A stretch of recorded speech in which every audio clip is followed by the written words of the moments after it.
like a silent alarm that wouldn't go off. I had always felt that something wasn't quite right with my wife. Once upon a time, Isabel Whitmore was the one who shook my hand and said we would conquer the world together. Her eyes had shone as she met mine, her laughter reverberating through the entire room. But as time went on, her once warm embrace was replaced by a chill. I couldn't quite put my finger on it. It started with her staying out late, the enigmatic sharpness in her voice when she spoke to me, the way she would avert her eyes mid-conversation, as if I was no longer worth her attention. I rationalized it as stress, a temporary setback. After all, 7 years of marriage had to mean something, right? I was naive to think so. Now I understand just how blind I was, clinging to an ideal version of her that didn't exist anymore. We've been through tough times recently, and I carried a lot of that weight on my shoulders. Losing my position at the finance firm hit me hard. One day I was crunching numbers, feeling like I had a purpose. The next I was clearing out my desk, avoiding the pity in my coworkers' eyes. It wasn't just the money I lost. It was my confidence, my belief in myself as a provider. Isabel tried to understand at first, but her patience wore thin fast. Then there was the infertility battle. We had been trying for a baby for years, and every negative test felt like a punch to the gut.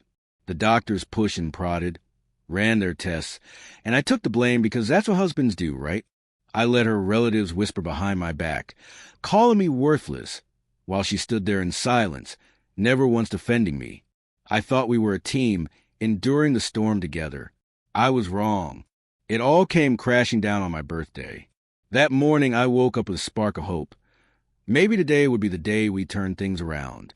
Isabel had been distant, sure, but she had planned something. A meal at a fancy French cafe she loved. I put on my best shirt, the one she used to say made my eyes pop, and let myself imagine her smiling at me again. Maybe she had planned this to remind us that we still had something worth fighting for. Maybe I'd been overthinking things. I drove to the restaurant, my heart thudding, nervous but eager, like a kid on his first date. When I got there, the hostess escorted me to a separate dining room, and I felt a wave of pride. Isabel had gone all out for me. However, the room was empty. No Isabel. No candles. No romantic setup, like I had anticipated. Just a table set for one and a single white envelope. My stomach twisted as I sat down, my hands already shaking as I picked it up. I tore it open, expecting a heartfelt letter, maybe even a clue to some surprise she had in store. Instead, I found a signed divorce agreement. Her name flashed across the page in that flawless, elegant handwriting of hers. Nestled inside was a tiny note, and when I read it, the air fled my lungs. Happy birthday, infertile and jobless trash. Should just leave. I stared at those words, my mind blank, my chest hollow. 7 years. 7 years of late-night talks, shared dreams, quiet mornings with coffee in our kitchen, reduced to this. She didn't just want out. She wanted to bury me. The waiter came in then, his voice smooth and polite, asking if I was ready to order. I looked at the table, the divorce papers sitting there like a cruel centerpiece, and something inside me snapped. Not rage. Not yet. Just a strange, stubborn calm. I told him yes, I would eat. He brought out the food.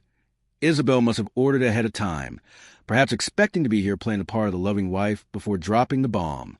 I ate every bite alone. The clink of my fork against the plate was the only sound in that empty room, and as I chewed, one thought circled in my mind. She had no idea what I was capable of. She thought she had one. But this wasn't the end of me. It was the beginning. I finished the meal, paid the bill with the last of the cash in my wallet, and stepped out into the night. The air was cool against my skin, and for the first time in months, I felt awake.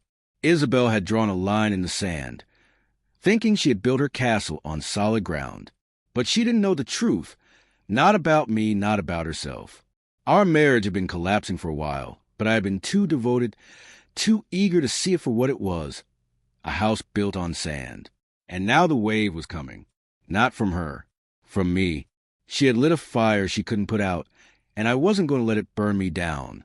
I would rise from this, stronger than she ever imagined, and she would rue the day she decided I was trash. Because I wasn't done. Not by a long shot.